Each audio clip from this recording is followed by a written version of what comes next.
Good evening mga kabagwis! Medyo late na ako sa pagbablog mga kabagwis Meron lang ako i-share sa inyo. Kasi ito common problem natin mga panshare yung may mahilig sa kalapate or mahilig sa ibon. Na-experience ko kasi mula nung dating-dati pa ako nag-aalaga ng ibon, lalo na pag magtatag-ulan, usong-uso yung mga one-eye cold. Yung halos sumipikit na yung nila, magang-magay mga talukap, tapos lagi na nakapikit, hindi mo nga mapalipad sa labas na maayos.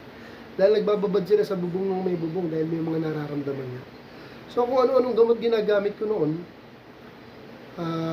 mga legal na gamot, para talaga sa one-eye cold, yung mga nakikita natin. Kaya lang, notice ko ever since, ang tagal gumaling mga 1 week mahigit. Minsan parang hindi na sa gamot gumaling dahil sa tagal na yun, talagang gagaling na sila, di ba?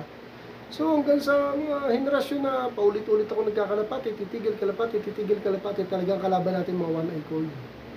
Ngayon na-experience ko one-eye cold. Halos lahat sila, di ba, nasa vlog ko. 6 sila nagka one-eye cold. So, hindi ko na ginamit yung usual na ginagamit natin mga kabagwisa. Ito tip ko lang kung gusto nyo sundin. Kasi papakita ko sa inyo na actual. Kahit manood kayo sa mga previous vlog ko, talaga naman may one-eye cold. So ngayon mga pangatlong araw ng one-eye cold nila, mula nung binlog ko. Kasi nung nag-vlog ako talagang yung palang yung simula ng one-eye cold. So 3 days. Mga kadugo, sobrang lala ng one-eye cold na itong hawak ko. Ito yung tatay nung nag-11 feather ko. 3 araw lang yan sa vlog yan. Walang ka one-eye cold. Okay? Talagang maganda lang talukap niyan. Walang ka one-eye cold. Lahat sila wala ng one-eye cold. Ngayon gusto ko sanang ibigay sa inyo yung secret ko, Actually hindi naman secret, yung iba ginagamit din talaga to. Kung bakit ang tulin makarecover sa one-eye cold. The best to. Hindi naman ako magpapayo kung tayo yung focus lang dito. Kasi nasa sa inyo pa rin kung susundin nyo ako, Ito actual, 3 days. Walang ka one-eye cold. Kahit sila pasaway, wala nang one-eye cold. Kahit yung mga pigeon ko, wala na lahat. Alam niyo kung ano ginamit ko. Ito lang. Cetirizine. Generic nga lang to Okay. Ito kasi ginagamit ko sa mga may allergy. Totoo yan. Ito lang. Parang 3 pesos, 4 pesos lang. Pag nasa bangbang ka bumili, mas mura pa Baka mga 2 pesos, 1 peso lang yan. So yan lang ginamit ko. Para sa mga one-eye cold, 3 days wala na. Wala namang mawawala kung try natin, di ba? Kaya sana try ninyo yung cetirizine na sinasabi ko. Mahirap kasi mag-eksperimento tayo na mag-eksperimento. Yan talagang sangkap yan para sa mga eye drop sa mga kalapati natin. Kaya lang hindi na ako bumili ng eye drop. Ito talaga, mas malakas to. 3 days. Napakagandang gamot sa one-eye cold. Trust me. Within 3 days, mararamdaman ninyo na dumidilat na talaga yung kalapati nyo. Akin niya, wala na talaga yan. Walang daya yan. Nasa vlog ko, sundan ninyo.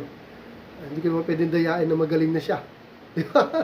Ito naman yung naka-vlog doon, yung tatay ng 11 feather. So, cetirizine lang talaga ang gamot ko. Yun lang. Nasa sa inyo kung susundin nyo ako mga kabagis, Kasi alam ko, mas marami rin kayo experience.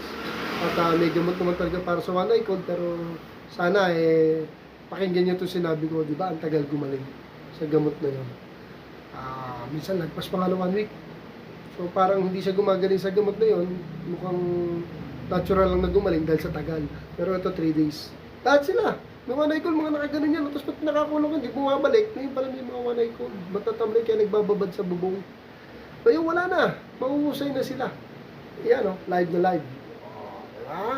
Try ninyo mga kabagwis, the best yung cetirizine. Promise, try ninyo. At wala namang mawawala kung itatry natin. Okay? So dito na lang para sa tips ko sa inyo, mga katropa, kaibon, kabagwis, kakalapate, okay, ka-racing pigeon. So, try ninyo po. Okay? Ito si Mr. Kabagwis, dito na lang muna sa mga susunod na vlogs. Pakihintay po natin at sana yung mga hindi pa nakasubscribe, subscribe kayo sa Kabagwis Loft YT. Okay? Saan ko yan mga katropa, kaibon. Okay, solid tayo mga kaibon dito na lang muna. Have a nice day and good night sa atin lahat. Happy flying! Thank you for watching.